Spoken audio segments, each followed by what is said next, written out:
Hi students, എല്ലാവർക്കും മിക്ക വൈബ്സിൻ്റെ social science class റൂമിലേക്ക് സ്വാഗതം.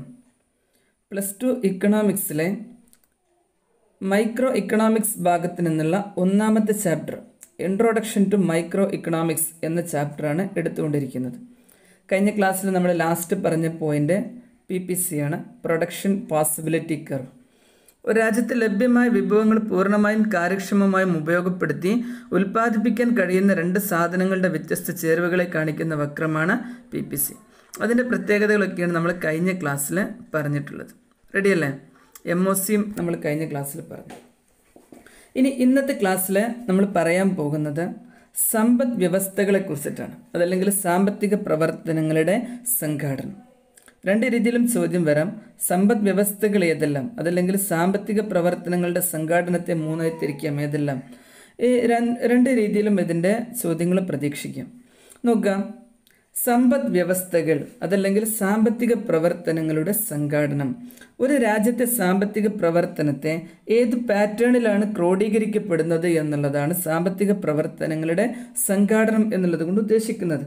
നിങ്ങൾ ചെറിയ ക്ലാസ്സുകൾ തൊട്ടേ നേരത്തെ പഠിച്ചു വരുന്നതാണ് ഇത് മൂന്നും. മുതലാളിത്ത സമ്പദ് വ്യവസ്ഥ, സോഷ്യലിസ്റ്റ് സമ്പദ് വ്യവസ്ഥ, മിശ്ര സമ്പദ് വ്യവസ്ഥ.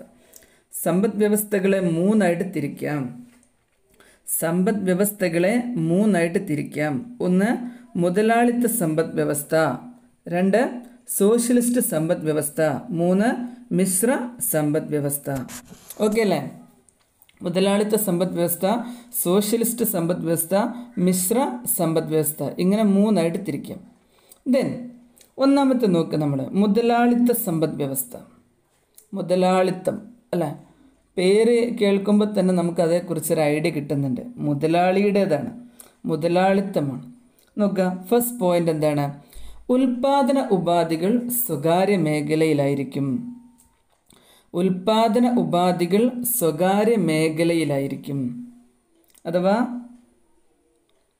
ഉൽപാദന ഉപാധികൾ നിയന്ത്രിക്കുന്നത് സ്വകാര്യ വ്യക്തികളായിരിക്കും. ഇപ്പോൾ ഉദാഹരണമായിട്ട് പറഞ്ഞാൽ ഒരു രാജ്യത്തെ കൃഷി ഇറക്കുന്ന കൃഷിയിടങ്ങൾ സ്വകാര്യ വ്യക്തിയുടേതായിരിക്കും. അവിടുത്തെ വ്യവസായ സ്ഥാപനങ്ങൾ സ്വകാര്യ വ്യക്തിയുടേതായിരിക്കും. അവിടെയുള്ള സ്കൂളുകൾ സ്വകാര്യ മേഖലയിലായിരിക്കും, സ്വകാര്യ വ്യക്തികളുടേതായിരിക്കും. അവിടെയുള്ള ആശുപത്രികൾ സ്വകാര്യ വ്യക്തികളുടെ, എല്ലാം സ്വകാര്യ വ്യക്തികളുടേതായിരിക്കും. അഥവാ ഉൽപാദന ഉപാധികൾ സ്വകാര്യ മേഖലയിലായിരിക്കും. സ്വകാര്യ മേഖലയിലായിരിക്കും എന്നുള്ളതാണ് ഫസ്റ്റ് പോയിന്റ്. ദെൻ സ്വകാര്യ മേഖലയിലാകുന്നത് കൊണ്ട് തന്നെ അതിൻ്റെ ലക്ഷ്യം എന്തായിരിക്കും? ലാഭമായിരിക്കും അല്ലേ? സ്വകാര്യ വ്യക്തികളുടെ സംരംഭങ്ങളുടെ ലക്ഷ്യം എന്താണ്? ലാഭമാണ്. ഇപ്പം നമ്മളൊരു ഹോട്ടൽ തുടങ്ങുകയാണെങ്കിൽ നമ്മുടെ ലക്ഷ്യം എന്താ? ആളുകളെല്ലാവരും ഇഷ്ടംപോലെ ഫുഡ് കഴിച്ച് പോട്ടെ എന്നുള്ളതാണോ? അല്ല, മറിച്ച് എന്താണ്?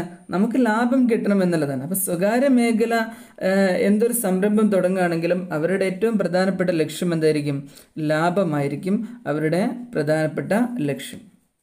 അപ്പോൾ ഒന്ന് ഉൽപാദന ഉപാധികൾ സ്വകാര്യ മേഖലയിലായിരിക്കും, രണ്ട് ലക്ഷ്യം ലാഭമായിരിക്കും, മൂന്ന് സാമ്പത്തിക പ്രശ്നങ്ങൾ പരിഹരിക്കുന്നത് വില മെക്കാനിസത്തിലൂടെയായിരിക്കും. സാമ്പത്തിക പ്രശ്നങ്ങൾ പരിഹരിക്കുക എന്ന് പറഞ്ഞു കഴിഞ്ഞാൽ ഒന്നെങ്കിൽ സാധനം ബാക്കിയാവുക, അല്ലെങ്കിൽ സാധനം കിട്ടാനില്ലാത്ത അവസ്ഥ വരിക, ഇങ്ങനെയൊക്കെ ഉണ്ടാകുമ്പോൾ ഡിമാൻഡ് കൂടുക അല്ലെങ്കിൽ ഡിമാൻഡ് കുറയുക. അതാണ് പ്രധാനമായിട്ട് ഇതിനകത്ത് വരുന്നൊരു പ്രശ്നം. അവരുടെ കമ്പനിയുടെ ഉൽപ്പന്നങ്ങളുടെ ഡിമാൻഡ് കൂടുക, ഡിമാൻഡ് കുറയുക എന്നുള്ളതാണ്. അത് പരിഹരിക്കുന്നത് ഏതിലൂടെ ആയിരിക്കും? വില മെക്കാനിസത്തിലൂടെ ആയിരിക്കും. ഇപ്പോൾ സാധനങ്ങൾക്ക് ഡിമാൻഡ് കൂടുകയാണെന്നുണ്ടെങ്കിൽ കമ്പനി എന്ത് ചെയ്യും? വില കൂട്ടും. സാധനങ്ങളുടെ ഡിമാൻഡ് കുറയുകയാണെന്നുണ്ടെങ്കിൽ, സാധനം ബാക്കിയാവുന്ന അവസ്ഥ വരികയാണെങ്കിൽ കമ്പനി എന്ത് ചെയ്യും? വില കുറച്ചു കൊടുക്കും. അപ്പോൾ വില മെക്കാനിസത്തിലൂടെയാണ് ആ പ്രശ്നങ്ങൾ എന്ത് ചെയ്യുന്നത്? പരിഹരിക്കപ്പെടുന്നത്. ഓക്കെ. ദെൻ നെക്സ്റ്റ് പോയിന്റ് എന്താണ്? കമ്പോള സമ്പദ് വ്യവസ്ഥ എന്നറിയപ്പെടുന്നു. മുതലാളിത്ത സമ്പദ് വ്യവസ്ഥ അറിയപ്പെടുന്ന മറ്റൊരു പേരാണെന്ത്? കമ്പോള സമ്പദ് വ്യവസ്ഥ. മുതലാളിത്ത സമ്പദ് വ്യവസ്ഥ അറിയപ്പെടുന്ന മറ്റൊരു പേരാണ് കമ്പോള സമ്പദ് വ്യവസ്ഥ. കാരണം എന്താണ്? ഇതിൻ്റെ എല്ലാ സാമ്പത്തിക പ്രശ്നങ്ങളും പരിഹരിക്കപ്പെടുന്നത് കമ്പോളത്തിൽ വെച്ചുകൊണ്ട് തന്നെയാണ് അല്ലേ? ഇപ്പോൾ ഒരു വിൽപ്പനക്കാരൻ അയാൾ സാധനം വിൽക്കാൻ കൊണ്ടുവന്ന് വെച്ചിട്ട് വിറ്റ് കഴിഞ്ഞ് പോകുന്നില്ലെങ്കിൽ അയാൾ എന്ത് ചെയ്യും? വില കുറക്കും. ഡിമാൻഡ് കുറവാണെങ്കിൽ വില കുറക്കും. എല്ലാവരും വന്ന് വാങ്ങുകയാണ്, സാധനം തികയാത്തൊരവസ്ഥ വരികയാണെങ്കിൽ അയാൾ എന്ത് ചെയ്യും? വില കൂട്ടും. അതൊക്കെ ഓട്ടോമാറ്റിക്കലി എന്ത് ചെയ്യുന്നു? കമ്പോളത്തിൽ വെച്ചുകൊണ്ട് തന്നെ ആ പ്രശ്നങ്ങളെ പരിഹരിക്കപ്പെടുന്നു എന്നുള്ളതാണ് അതിൻ്റെ നെക്സ്റ്റ് പോയിന്റ്. ദെൻ അപ്പോൾ അതിൻ്റെ പ്രത്യേകതകളാണ് പറഞ്ഞത്. മുതലാളിത്ത സമ്പദ് വ്യവസ്ഥയുടെ പ്രത്യേകതകൾ എന്തൊക്കെയാണ്? ഒന്ന്, ഉൽപാദനോപാധികൾ സ്വകാര്യ മേഖലയിലായിരിക്കും. 2, ലക്ഷ്യം ലാഭമായിരിക്കും. 3, സാമ്പത്തിക പ്രശ്നങ്ങൾ പരിഹരിക്കുന്നത് വില മെക്കാനിസത്തിലൂടെയായിരിക്കും. ദെൻ കമ്പോള സമ്പദ് വ്യവസ്ഥ എന്ന് അറിയപ്പെടുന്നു. ഇനി മുതലാളിത്ത സമ്പദ് വ്യവസ്ഥ നിലനിൽക്കുന്ന രാജ്യങ്ങളൊക്കെ അറിയാം. മുതലാളിത്ത സമ്പദ് വ്യവസ്ഥ നിലനിൽക്കുന്ന രാജ്യങ്ങളാണ് ഏതൊക്കെ? America, Britain, Germany. ഇതൊക്കെ എന്താണ്? മുതലാളിത്ത സമ്പദ് വ്യവസ്ഥ നിലനിൽക്കുന്ന രാജ്യങ്ങളാണ്. ഓക്കെ അല്ലേ? ഇനി നമുക്ക് അടുത്ത് നോക്കാം സോഷ്യലിസം. സോഷ്യലിസം അല്ലേ? എൻ്റെ ഫസ്റ്റ് പോയിന്റ് എന്താ? ഉൽപാദന ഉപാധികൾ സർക്കാർ മേഖലയിലായിരിക്കും. എല്ലാ ഉൽപാദന ഉപാധികളും നിയന്ത്രിക്കുന്നത് സർക്കാർ ആയിരിക്കും. ഏതിലാണെങ്കിൽ? സോഷ്യലിസത്തിലാണെങ്കിൽ ഉൽപാദന ഉപാധികൾ നിയന്ത്രിക്കുന്നത് സർക്കാർ ആയിരിക്കും. അഥവാ ഒരു സോഷ്യലിസ്റ്റ് രാജ്യത്താണ് എന്നുണ്ടെങ്കിൽ സ്കൂളുകൾ നടത്തുന്നത് ഗവൺമെൻറ് ആയിരിക്കും, ഹോസ്പിറ്റലുകൾ നടത്തുന്നത് ഗവൺമെൻറ് ആയിരിക്കും, അവിടുത്തെ ട്രാൻസ്പോർട്ടേഷൻ നടത്തുന്നത് ഗവൺമെൻറ് ആയിരിക്കും, അതുപോലെ തന്നെ വ്യവസായ സ്ഥാപനങ്ങളെ, കൃഷി, ഇങ്ങനെ തുടങ്ങിയിട്ടുള്ള എല്ലാ ഉൽപാദന മേഖലയും നിയന്ത്രിക്കുന്നത് ആരായിരിക്കും? ഗവൺമെൻറ് ആയിരിക്കും അവിടെ ഉണ്ടാവുക. അതാണ് സോഷ്യലിസം. ഉൽപാദന ഉപാധികൾ സർക്കാർ മേഖലയിലായിരിക്കും. ഗവൺമെൻറ് ആയതുകൊണ്ട് തന്നെ അതിൻ്റെ ലക്ഷ്യം എന്താണ്? അതിൻ്റെ ലക്ഷ്യം സാമൂഹ്യ ക്ഷേമമാണ്. അതിൻ്റെ ലക്ഷ്യം സാമൂഹ്യ ക്ഷേമമാണ്. ജനങ്ങളുടെ ക്ഷേമം മെച്ചപ്പെടുത്തുക എന്നുള്ളതാണ് സർക്കാരിൻ്റെ ലക്ഷ്യം. സർക്കാരിൻ്റെ ലക്ഷ്യം ലാഭമല്ല, ജനങ്ങളുടെ ക്ഷേമം മെച്ചപ്പെടുത്തുക എന്നുള്ളതാണ് സർക്കാരിൻ്റെ ലക്ഷ്യം. ദെൻ ഇതിനകത്ത് സാമ്പത്തിക പ്രശ്നങ്ങൾ പരിഹരിക്കുന്നത് ആസൂത്രണത്തിലൂടെയാണ്, പ്ലാനിങ്ങിലൂടെയാണ്. ഒരു വർഷത്തിൽ ഏതെല്ലാം സാധനങ്ങൾ ഉൽപ്പാദിപ്പിക്കണം, എത്ര അളവ് ഉൽപ്പാദിപ്പിക്കണം, നേരത്തെ നമ്മൾ പറഞ്ഞില്ല അടിസ്ഥാന സാമ്പത്തിക പ്രശ്നങ്ങൾ, അതൊക്കെ എങ്ങനെ ആവണം എന്നുള്ളത് നേരത്തെ തീരുമാനിക്കും. ഒരു വർഷത്തിൽ നമ്മുടെ രാജ്യത്ത് എത്ര സാധനങ്ങൾ ഉൽപ്പാദിപ്പിക്കണം, ഏതെല്ലാം സാധനങ്ങൾ ഉൽപ്പാദിപ്പിക്കണം എന്നുള്ളതൊക്കെ നേരത്തെ ആസൂത്രണം ചെയ്ത് ഉൽപ്പാദിപ്പിക്കുകയാണ് അവിടെ ചെയ്യുന്നത്. അതുകൊണ്ട് തന്നെ സാമ്പത്തിക പ്രശ്നങ്ങൾ പരിഹരിക്കുന്നത് ഏതിലൂടെയാണ്? ആസൂത്രണത്തിലൂടെയാണ് പരിഹരിക്കുന്നത്. ദെൻ അതുകൊണ്ട് തന്നെ ഇത് അറിയപ്പെടുന്ന മറ്റൊരു പേരെന്താണ്? ആസൂത്രണ സമ്പദ് വ്യവസ്ഥ, ആസൂത്രിത സമ്പദ് വ്യവസ്ഥ എന്ന പേരിലാണ് അറിയപ്പെടുന്നത്. പ്ലാൻഡ് ഇക്കോണമി എന്നാണ് ഇംഗ്ലീഷിൽ പറയാം. പ്ലാൻഡ് ഇക്കോണമി എന്ന പേരിലാണ്. മുതലാളിത്തം എന്ന പേരിലാണ് അറിയപ്പെടുന്നത്. മാർക്കറ്റ് ഇക്കോണമിയാണ്. അതിൻ്റെ പ്രശ്നങ്ങളൊക്കെ പരിഹരിക്കുന്നത് എവിടെ വെച്ചിട്ടാണ്? മാർക്കറ്റിൽ വെച്ചിട്ട് തന്നെയാണ് അല്ലേ? കമ്പോളത്തിൽ വെച്ചിട്ട് തന്നെയാണ് അതിൻ്റെ പ്രശ്നങ്ങളൊക്കെ പരിഹരിക്കുന്നത്. അതുകൊണ്ടാണ് കമ്പോള സമ്പദ് വ്യവസ്ഥ എന്ന് പറയുന്നത്. എന്നാൽ ഇവിടെ ആസൂത്രണ സമ്പദ് വ്യവസ്ഥ എന്താണ്? അത് പ്രശ്നങ്ങളൊക്കെ പരിഹരിക്കുന്നത് ആസൂത്രണത്തിലൂടെയാണ്, പ്ലാനിങ്ങിലൂടെയാണ്. അപ്പോൾ ഇതാണ് രണ്ടാമത്തത് സോഷ്യലിസ്റ്റ് സമ്പദ് വ്യവസ്ഥ. അപ്പോൾ 1 മുതലാളിത്ത സമ്പദ് വ്യവസ്ഥ, 2 സോഷ്യലിസ്റ്റ് സമ്പദ് വ്യവസ്ഥ. മുതലാളിത്തമാണെങ്കിൽ എല്ലാ ഉൽപ്പാദന ഉപാധികളും സ്വകാര്യ മേഖലയിലായിരിക്കും. സോഷ്യലിസം ആണെങ്കിൽ എല്ലാ ഉൽപ്പാദന ഉപാധികളും എന്തായിരിക്കും? സർക്കാർ മേഖലയിലായിരിക്കും. ദെൻ സ്വകാര്യ മേഖലയുടെ ലക്ഷ്യം ലാഭമാണ്. സോഷ്യലിസത്തിൽ അതിൻ്റെ ലക്ഷ്യം എന്താണ്? സാമൂഹ്യക്ഷേമമാണ്. ദെൻ മുതലാളിത്തത്തിൽ സാമ്പത്തിക പ്രശ്നങ്ങൾ പരിഹരിക്കുന്നത് വില മെക്കാനിസത്തിലൂടെയാണ്. ദെൻ സോഷ്യലിസത്തിലാണെങ്കിൽ അത് ആസൂത്രണത്തിലൂടെയാണ്. മുതലാളിത്ത സമ്പദ് വ്യവസ്ഥ എന്ത് പേരിൽ അറിയപ്പെടുന്നു? കമ്പോള സമ്പദ് വ്യവസ്ഥ എന്ന പേരിൽ അറിയപ്പെടുന്നു. സോഷ്യലിസം ആണെങ്കിലോ ആസൂത്രണ സമ്പദ് വ്യവസ്ഥ എന്ന പേരിൽ അറിയപ്പെടുന്നു. ഓക്കെ, ഇനി നോക്കുക മൂന്നാമത്തതാണ് മിശ്ര സമ്പദ് വ്യവസ്ഥ.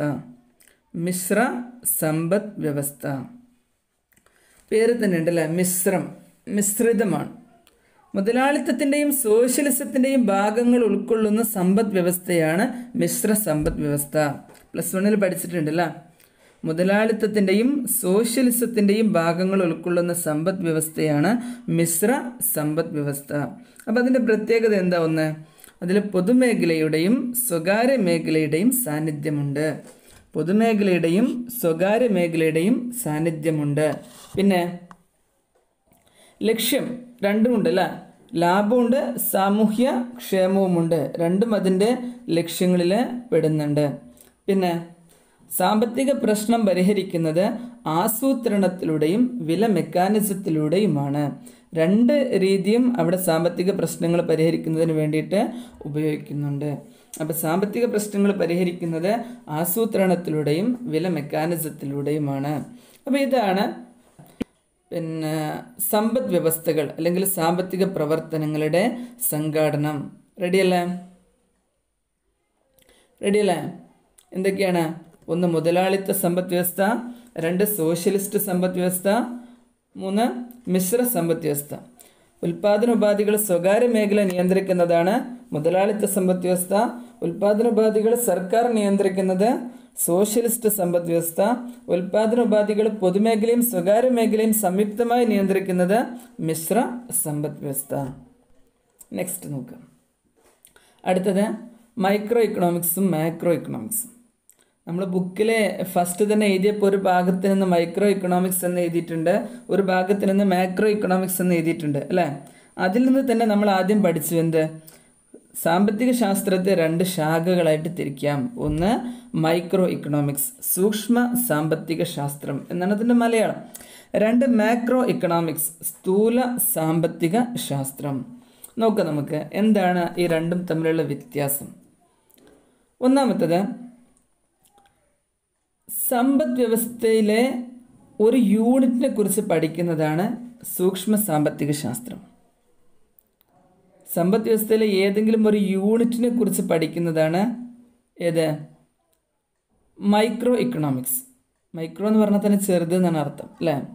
ചെറുത്. മാക്രോ എന്ന് പറഞ്ഞാൽ വലുത് എന്നാണ്. അപ്പോൾ ചെറുത് എന്ന അർത്ഥം വരുന്ന മൈക്രോസ് എന്ന പദത്തിൽ നിന്നാണ് മൈക്രോ ഇക്കണോമിക്സ് ഉണ്ടായത്. ദെൻ അതിൻ്റെ ഒന്നാമത്തെ പ്രത്യേകത എന്താണ്? അത് സമ്പദ് വ്യവസ്ഥയിലെ ഒരു യൂണിറ്റിനെ കുറിച്ച് പഠിക്കുന്നു. ഏതെങ്കിലും ഒരു യൂണിറ്റിനെ കുറിച്ച് പഠിക്കുക. ഇപ്പോൾ ഉദാഹരണമായിട്ട് ഇപ്പോൾ ഒരു ഡോക്ടറാണെന്ന് വിചാരിക്കും.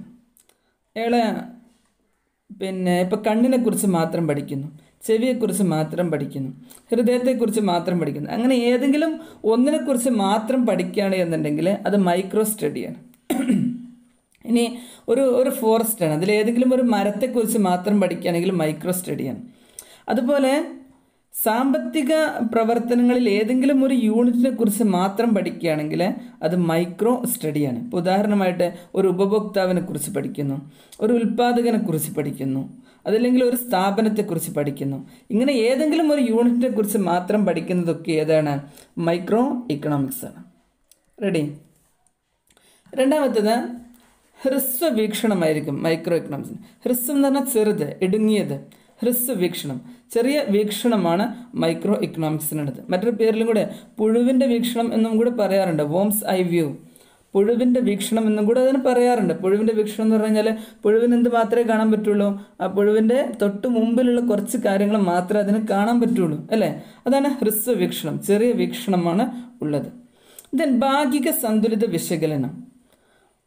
ഒരു സിസ്റ്റത്തിൻ്റെ ഒരു ഭാഗത്തിൻ്റെ സന്തുലിതാവസ്ഥ മാത്രമേ നോക്കുകയുള്ളൂ. ഉദാഹരണമായിട്ട് ഇപ്പോൾ കണ്ണിൻ്റെ ഡോക്ടറാണെങ്കിൽ കണ്ണിൻ്റെ പ്രശ്നം മാത്രമേ നോക്കുകയുള്ളൂ. കണ്ണിന് എന്തെങ്കിലും പ്രശ്നം ഉണ്ടെങ്കിൽ അത് പരിഹരിക്കുക എന്നുള്ളതാണ്. കണ്ണിൻ്റെ പ്രശ്നം കൊണ്ട് മറ്റേതെങ്കിലും ഭാഗത്തുള്ള പ്രശ്നങ്ങളല്ല അവിടെ നോക്കുന്നത്, കണ്ണിൻ്റെ പ്രശ്നം മാത്രമാണ് നോക്കുന്നത്. അതുപോലെ ഒരു ഭാഗിക സന്തുലിത വിശകലനം മാത്രമാണ് ഇതിനകത്ത് നടത്തുന്നത്. ദെൻ ഇതിൻ്റെ ഉപജ്ഞാതാവാണ് ആര്? ആഡം സ്മിത്ത് അല്ല, ഇക്കണോമിക്സിൻ്റെ പിതാവാണ് ആഡം സ്മിത്ത്.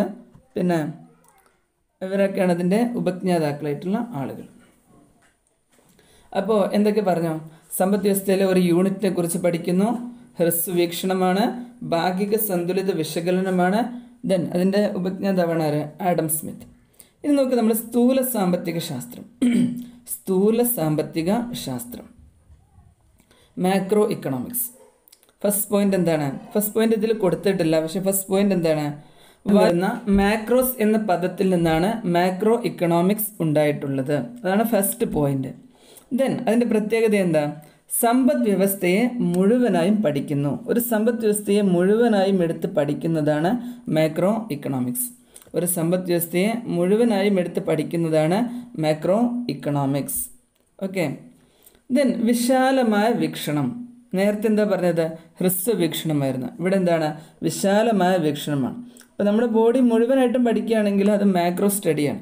ഒരു ഫോറസ്റ്റിനെ മുഴുവനായിട്ടും പഠിക്കുകയാണെങ്കിൽ അത് മാക്രോ സ്റ്റഡിയാണ്. അതുകൊണ്ട് തന്നെ വീക്ഷണം എന്താണ്? വിശാലമായ വീക്ഷണമാണ്. ദെൻ പൊതുസന്തുലിത വിശകലനം. നേരത്തെ എന്തായിരുന്നു?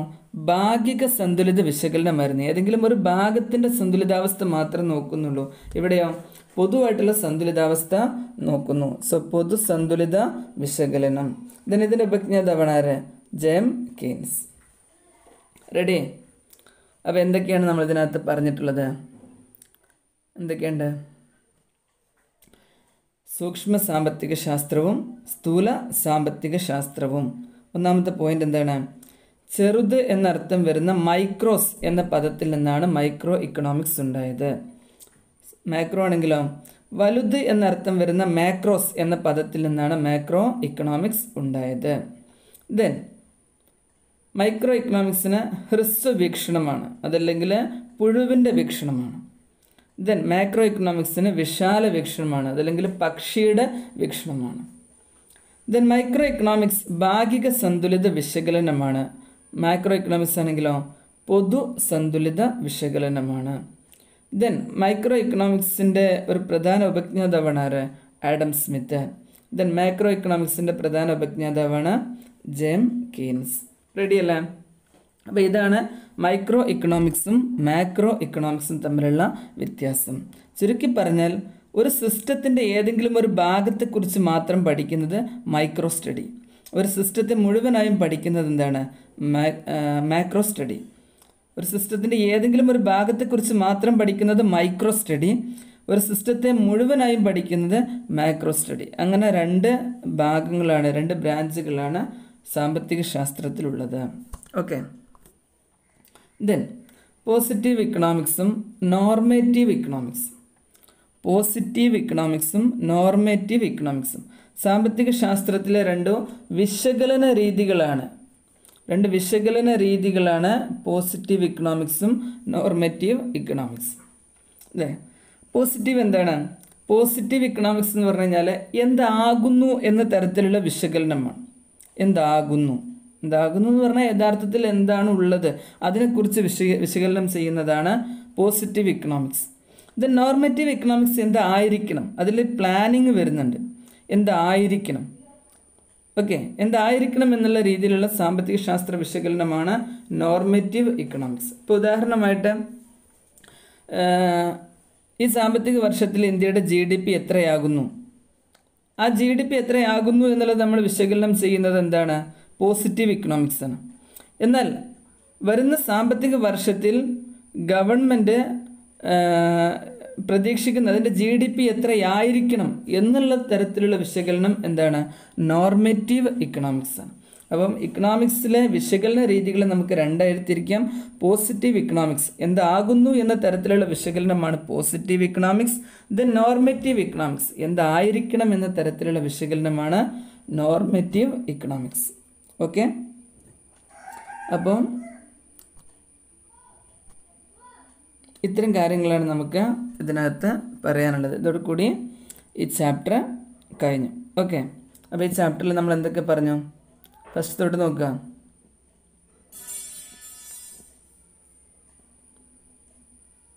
ഓക്കെ. എന്താണ് ചാപ്റ്ററിൻ്റെ heading? Introduction to micro economics. Introduction to micro economics. Then first എന്ത് പറഞ്ഞു? എന്താണ് ഇക്കണോമിക്സ്, അല്ലേ? എന്താണ് സാമ്പത്തിക പ്രവർത്തനം, ഏതൊക്കെയാണ് സാമ്പത്തിക പ്രവർത്തനങ്ങൾ, ഇക്കണോമിക്സിൻ്റെ പിതാവ് ആരാണ്, ഈ കാര്യങ്ങളൊക്കെയാണ് ഫസ്റ്റ് പാർട്ടിൽ നമ്മൾ പറഞ്ഞത്. റെഡി അല്ലേ? First part okay. ദെൻ അടിസ്ഥാന സാമ്പത്തിക പ്രശ്നങ്ങൾ എന്തൊക്കെയാണ്, എന്ത് ഉൽപ്പാദിപ്പിക്കണം, എങ്ങനെ ഉൽപ്പാദിപ്പിക്കണം, ആർക്ക് വേണ്ടി ഉൽപ്പാദിപ്പിക്കണം. റെഡി അല്ലേ? 1 സെക്കൻഡ്. ദെൻ അടിസ്ഥാന സാമ്പത്തിക പ്രശ്നങ്ങൾ ഉത്ഭവിക്കാനുള്ള കാരണം എന്താണ്? ഒന്ന്, വിഭവങ്ങൾ പരിമിതമാണ്, അതുകൊണ്ടുള്ള ആവശ്യങ്ങൾ അപരിമിതമാണ്. ദെൻ ഉൽപാദന സാധ്യതാ വക്രം. ഒരു രാജ്യത്ത് ലഭ്യമായ വിഭവങ്ങൾ പൂർണ്ണമായും കാര്യക്ഷമമായും ഉപയോഗപ്പെടുത്തി ഉൽപ്പാദിപ്പിക്കാൻ കഴിയുന്ന രണ്ട് ഉൽപ്പന്നങ്ങളുടെ അളവ് കാണിക്കുന്നതാണ് ഉൽപാദന സാധ്യതാ വക്രം, അല്ലേ? അതിൽ ഓരോ പോയിന്റുകളും എന്തിനെ സൂചിപ്പിക്കുന്നു? പിന്നെ ഉൽപാദന സാധ്യതാ വക്രം എങ്ങനെ വരക്കാം? ദെൻ സീമാന്ത അവസര ചെലവ് അഥവാ MOC എങ്ങനെയാണ് കാണുന്നത്? പിന്നെ മൈക്രോ സമ്പദ് വ്യവസ്ഥകൾ ഏതൊക്കെയാണ്? മുതലാളിത്തം, സോഷ്യലിസം, മിശ്ര സമ്പദ് വ്യവസ്ഥ. പിന്നെ മൈക്രോ ഇക്കണോമിക്സും മാക്രോ ഇക്കണോമിക്സും തമ്മിലുള്ള വ്യത്യാസം. പിന്നെ പോസിറ്റീവ് ഇക്കണോമിക്സും നോർമേറ്റീവ് ഇക്കണോമിക്സും തമ്മിലുള്ള വ്യത്യാസം. ഇത്തരം കാര്യങ്ങളാണ് ഇൻട്രൊഡക്ഷൻ ചാപ്റ്ററിൽ നമുക്ക് പറയാനുള്ളത്. ഓക്കെ.